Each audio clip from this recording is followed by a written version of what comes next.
students, welcome to Learning Art. Today we are going to discuss about average atomic mass. तो सबसे पहले तो question यही arise होता है कि हमें एवरेज एटॉमिक मास की नीड ही क्यों हुई, हमें क्यों नीड हुई एवरेज एटॉमिक मास की। क्योंकि क्या हुआ कि लेटर ऑन हमें पता चला कि बहुत सारे ऐसे एलिमेंट्स थे, मैनी एलिमेंट्स ऐसे हैं पीरियोडिक टेबल में जिनके मोर देन वन आइसोटॉप्स हैं, जिनके बहुत सारे आइसोटॉप्स हैं। जैसे हमने अभी लेटर अपनी प्रीवियस वीडियोस अगर आप हमारी देखेंगे तो उसमें आपने देखा कि हाइड्रोजन के 3 आइसोटॉप्स हमने बताए, कार्बन के 3 आइसोटॉप्स होते हैं, ऐसे अदर एलिमेंट्स बहुत सारे हैं जिनके अलग अलग आइसोटॉप्स होते हैं। तो उन सब के लिए क्या हुआ कि आइसोटॉप्स अलग अलग हैं और उनकी अबंडेंस भी है और कैलकुलेटेड अबंडेंस है। तो उसके लिए हम क्या निकालते हैं, एवरेज एटॉमिक मास हम निकालते हैं। तो एवरेज एटॉमिक मास की नीड हमें सबसे पहले क्यों हुई, क्योंकि बहुत सारे एलिमेंट्स पीरियोडिक टेबल में ऐसे थे जिनके बहुत सारे आइसोटॉप्स थे। तो उन आइसोटॉप्स के मासेस भी सबके अलग अलग थे। तो जैसे कार्बन का हम देखते हैं कि 3 आइसोटॉप्स हैं, कौन कौन से हैं, C12, C13, C14। तो हम तीनों का क्या निकाल लेंगे, एवरेज निकाल लेंगे। एवरेज निकालने के बाद एक फिक्स वैल्यू आ जाएगी जो हमने पीरियोडिक टेबल में मासेस मेंशन किए हुए हैं। पीरियोडिक टेबल में आप देखेंगे बहुत सारे जो एलिमेंट्स हैं, इवन सभी एलिमेंट्स, क्लोरीन का भी 2 आइसोटॉप्स होते हैं, क्लोरीन 37, क्लोरीन 35। फाइन, तो 2 आइसोटॉप्स हैं तो उनमें क्या निकालेंगे, हम एवरेज निकाल लेंगे दोनों आइसोटॉप्स का, और वो जो एवरेज मास होगा वो ही रिस्पेक्टिव मास होगा उस एलिमेंट का, लाइक क्लोरीन का। ठीक है, जिसको हम 35.5 लेते हैं। अभी क्वेश्चन अराइज होता है how to calculate the average atomic mass. Average atomic mass को हम कैसे कैलकुलेट करेंगे। तो यहाँ पर हमने एक एग्जाम्पल एनसीईआरटी का ही एक एग्जाम्पल लिया है। C12, C13 और C14 आइसोटॉप है और उनकी रिलेटिव अबंडेंस भी मेंशन की हुई है। देख, C12 वाला आइसोटॉप एटमॉस्फेयर में बहुत ज्यादा होता है, उसकी अबंडेंस मैक्सिमम होती है, दैट इज 98.892%। फाइन, और उसके बाद अगर हम C13 की बात करें तो वो 1%, 1.1082% होता है। और अगर C14 की बात करें 2 × 10⁻⁻10, यानी कि बहुत ही कम अमाउंट में होता है, वेरी लेस अमाउंट में ये प्रेजेंट होता है। तो अब हम इसके लिए कैसे करेंगे, देखिए अब हम निकालेंगे एवरेज एटॉमिक मास। निकालने के लिए हम क्या करेंगे,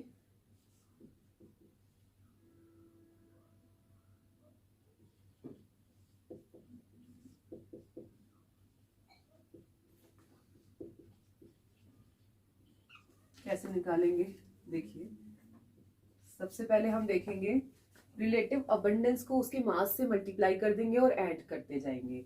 लाइक अभी ये किस में है, ये रिलेटिव अबंडेंस किस में दे रखी है, परसेंटेज में दे रखी है।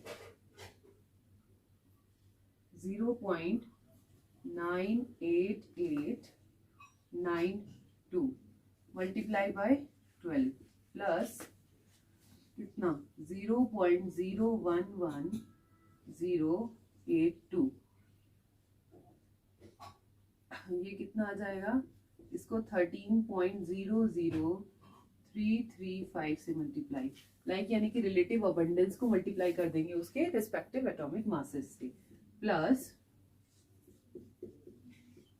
-12 इंटू 14.00317 यूनिट यू। जब हम इसे कैलकुलेट करेंगे तो कैलकुलेट करने के बाद जो हमारा आंसर है वो हमारा क्या आएगा, लगभग 12.011 यूनिट। ये हमारा क्या हो गया, कार्बन का एवरेज एटॉमिक मास हो गया। तो आपको आई थिंक ये चीज क्लियर ही हो गई होगी। एवरेज एटॉमिक मास हम उन एलिमेंट्स का निकालते हैं जिनके बहुत सारे आइसोटॉप्स हैं। उन आइसोटॉप्स को कंसीडर करते हुए, रिलेटिव उनकी अबंडेंस को कैलकुलेट करते हुए, तो हम उनका एवरेज निकाल लेते हैं। एवरेज निकालने से जो एक रिस्पेक्टिव एटॉमिक मास है वो हमारे पास आ जाता है उस एलिमेंट का। दैट इज, जब भी हमें न्यूमेरिकल में नीड होगा कार्बन के मास की तो हम कितना लेंगे, 12.011 यूनिट लेंगे, नॉट मोर और not less. Clear, I think that's it. मास, अगला टॉपिक जो है वो हम डिस्कस करेंगे मॉलिक्यूलर मास। सिंपल सी बात है, मॉलिक्यूलर मास क्या होता है, mass of the different elements. किसी भी मॉलिक्यूल का अगर हमें मास निकालना है तो हमें क्या करना होगा, it's very easy. Different elements, उस मॉलिक्यूल में जितने भी एलिमेंट्स हैं उनके मास नंबर को हम ऐड ऑन कर देंगे with the multiply of the atom present in that molecule. Let us take an example. इसमें डेफिनेशन की बिल्कुल भी नीड नहीं है, आप इसको एग्जांपल से ही कर सकते हैं। CH4 अगर हम ले रहे हैं तो कार्बन का अभी हमने निकालना कितना था, 12.011 यूनिट। कितना मास था कार्बन का, दिस वन। प्लस अगर हम हाइड्रोजन की बात करें तो उसका भी एवरेज एटॉमिक मास निकलता है और which is equals to 1.008 unit, multiply by 4 से मल्टीप्लाई कर देंगे तो हमारे पास आ जाएगा 12.011 यूनिट प्लस 32 4.032 यूनिट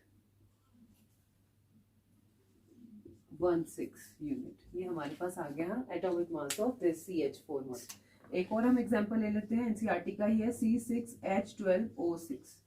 फाइन, और C कितना है देखिए 12.011 unit multiply bye 6 plus hydrogen कितना 12 इंटू, और हाइड्रोजन का कितना होता है 1.008 यूनिट प्लस यहाँ पे ऑक्सीजन, ऑक्सीजन कितना 6 इंटू 16 होता है 180.162 यूनिट इसका आंसर आएगा। ग्लूकोज मॉलिक्यूल का हमने क्या निकाल दिया, मॉलिक्यूलर मास निकाल दिया। इट्स वेरी इजी, और आपने मेरे को लगता है 10th स्टैंडर्ड में भी आपने ये सब किया होगा, वेरी इजी। और ये सब आपने, क्योंकि फर्स्ट चैप्टर हमारा सब बेसिक कंसेप्ट ऑफ केमिस्ट्री है, तो उसने सारे कंसेप्ट को कंसिडर किया हुआ है यहाँ पर। लेकिन ये मॉलिक्यूलर मास तो आप 10th स्टैंडर्ड में भी सीख चुके हैं, इवन 9th स्टैंडर्ड से ये चीज आ जाती है, हमने कुछ भी नहीं करना है। लेकिन इसमें हमने एक चीज क्या इंपॉर्टेंट आई है, अगर हम 11th स्टैंडर्ड के हिसाब से इसको देखें तो यहाँ पर हमने एवरेज एटॉमिक मास लिया है। इससे पहले जब भी हम मास निकालते थे तो कार्बन का हम ले लेते थे 12, अप्रोक्सीमेटली 12 होता है, हाइड्रोजन का 1 ले लेते थे, ऑक्सीजन का तो 16 ही लेते थे। फाइन, तो हम यहाँ पर एवरेज एटॉमिक मास कंसिडर कर रहे हैं, बस इतना ही डिफरेंस है, rest it is same as you are doing, जैसा आप कर रहे हैं वैसा ही है ये बिल्कुल एटॉमिक मास निकालना। Is about formula mass. अब हमने इससे पहले वाली वीडियोस में देखा कि हम मॉलिक्यूलर मास कैलकुलेट कर रहे थे, तो मॉलिक्यूलर मास हम सभी मॉलिक्यूल्स, सारे मॉलिक्यूल्स की फॉर्म में नहीं एग्जिस्ट करते, बहुत सारे ऐसे एलिमेंट्स भी हैं या बहुत सारे ऐसे कंपाउंड्स भी हैं जो आयनिक फॉर्म में एग्जिस्ट करते हैं। I think you very well know about this कि 2 तरीके की बॉन्डिंग होती है। कौन कौन सी बॉन्डिंग होती है, आयनिक बॉन्डिंग और कोवलेंट बॉन्डिंग। कोवलेंट बॉन्डिंग कब बनती है, शेयरिंग से बनती है। तो सबसे पहले हम बॉन्डिंग के बारे में डिस्कस कर लेते हैं, कौन सी होती है, आयनिक बॉन्डिंग और कोवेलेंट बॉन्डिंग। अब कोवेलेंट आयनिक बॉन्डिंग का मतलब क्या होता है, जिसमें आयंस जो होते हैं वो कंबाइन होते हैं, इंटरलॉक होते हैं एक दूसरे से। और कोवेलेंट बॉन्डिंग कब बनती है, शेयरिंग से बनती है, और इसको बनाने वाला कौन है, कार्बन है। ठीक है, carbon is the king of covalent bonding. तो कार्बन क्या करता है, लाइक आपको पता है, अगर हम इसका ऑर्बिटल देखें और लेटर ऑन देखिए, अगर हम 10th स्टैंडर्ड के हिसाब से चले तो 10th स्टैंडर्ड में तो आप सिर्फ ऑक्टेट रूल को ही फॉलो करते हैं, लेकिन अगर हम 11th स्टैंडर्ड की बात करें तो वहां पर हम अफबाउ प्रिंसिपल के हिसाब से चलते हैं, like 1s2 2s2 2p6 3s2 3d10। Fine, लेकिन अगर हम 10th स्टैंडर्ड, अभी मैं आपको बहुत बेसिक से लेकर चल रही हूँ, 10th स्टैंडर्ड के हिसाब से चले तो हमें पता है कि कार्बन के पास कितने होते हैं। आप अगर कार्बन का देखिए एटॉमिक नंबर, कार्बन का 6 होता है, तो फर्स्ट शेल में 2, लास्ट शेल में 4। तो लास्ट शेल वाले 4 इलेक्ट्रॉन्स जो हैं वो क्या करेंगे, शेयरिंग करेंगे। लाइक अगर हमने अभी देखा CH4 मॉलिक्यूल की बात कर लेते हैं, तो हाइड्रोजन ने भी अपना अपना एक एक इलेक्ट्रॉन शेयर किया और it made the orbital like this. Fine, ये ऐसे हमारा फॉर्म हो गया। और कार्बन ने भी अपने 8 ऑक्टेट्स को पूरा कर लिया है, क्योंकि हाइड्रोजन के पास फर्स्ट शेल है, हाइड्रोजन के पास क्या है, फर्स्ट, आपको पता है हाइड्रोजन का क्या होता है, 1 होता है ना, और 1 है, इसको एक और चाहिए 2 बनाने के लिए, और फर्स्ट शेल में हमारे पास कितने होते हैं, 2 इलेक्ट्रॉन्स चाहिए हमें। फाइन, तो यहाँ पर क्या हुआ, इसने शेयरिंग किया है ना, कार्बन ने भी शेयरिंग किया और हाइड्रोजन ने भी शेयरिंग किया। लेकिन अगर हम आयनिक की बात करें, लाइक NaCl, NaCl क्या बनाता है, आयनिक कंपाउंड, तो Na पॉजिटिव और Cl नेगेटिव। अगर हम सोडियम की बात करें तो उसका एटॉमिक नंबर कितना है, 11 है। 11 का मतलब फर्स्ट शेल में 2, सेकेंड शेल में 8 एंड लास्ट शेल में 1 इलेक्ट्रॉन, यानी कि सोडियम के पास क्या है, 1 इलेक्ट्रॉन है। फाइन, तो हमें लास्ट शेल वाले वैलेंस इलेक्ट्रॉन को ही मेंशन करना होता है शेयरिंग। आगे की कुछ वीडियोस में हम ऑक्टेट रूल के बारे में भी डिस्कस कर लेंगे डीपली। तो उसके बाद अगर हम क्लोरीन की बात करें तो क्लोरीन में कितना होता है, 17 होता है, तो 2 8 कितना होगा, 7 हो गया। तो इसको कंप्लीट करने के लिए क्या चाहिए, 1 electron. Chlorine need 1 electron to complete the outermost shell और वैलेंस शेल। और अगर हम सोडियम की बात करें तो ये क्या करेगा, डोनेट कर देगा 1 इलेक्ट्रॉन, बिकॉज इसको क्या करना है, लास्ट शेल में 8 करना है, 8 करने के लिए 7 लेना तो इज वेरी डिफिकल्ट, तो ये 1 इलेक्ट्रॉन क्या कर लेगा, लूज कर देगा। और हम क्लोरीन की बात करें तो क्लोरीन क्या करेगी, 2 ऑप्शंस है, या तो 7 के 7 को लूज कर दे विच इज वेरी डिफिकल्ट, तो या फिर वो 1 इलेक्ट्रॉन गेन कर ले। तो क्लोरीन 1 इलेक्ट्रॉन परमानेंटली गेन कर लेता है और सोडियम परमानेंटली डोनेट कर देता है। लाइक 1 2 3 4 वैलेंस इलेक्ट्रॉन्स हमने मेंशन कर रहे हैं, 1 2 3 4 5 6 और 7 हो गए। फाइन, है ना। 7 इलेक्ट्रॉन हो गए। तो क्लोरीन परमानेंटली अपना 1 इलेक्ट्रॉन ले लेगा, है ना, और ये अपना डोनेट कर देगा। तो इस वजह से सोडियम के ऊपर Na पॉजिटिव और क्लोरीन के ऊपर -1 आ जाएगा, बिकॉज उसने 1 इलेक्ट्रॉन को ले लिया है। फाइन, ये तो क्लियर हुआ अब यहाँ तक। बहुत सारे ऐसे कंपाउंड्स हम देखेंगे जो आयनिक कंपाउंड्स होते हैं, बेसिकली वो क्या किस फॉर्म में रहते हैं, सिंगल एंटाइटीज के फॉर्म में रहते हैं। सिंगल एंटाइटीज मतलब लाइक NaCl की फॉर्म में, लाइक KCl की फॉर्म में, KNO3 की फॉर्म में, है ना, और देखिए तो Na2CO3 सोडियम कार्बोनेट की फॉर्म में। Fine, all these are ionic compounds. ये सभी क्या है, हमारे आयनिक कंपाउंड्स हैं।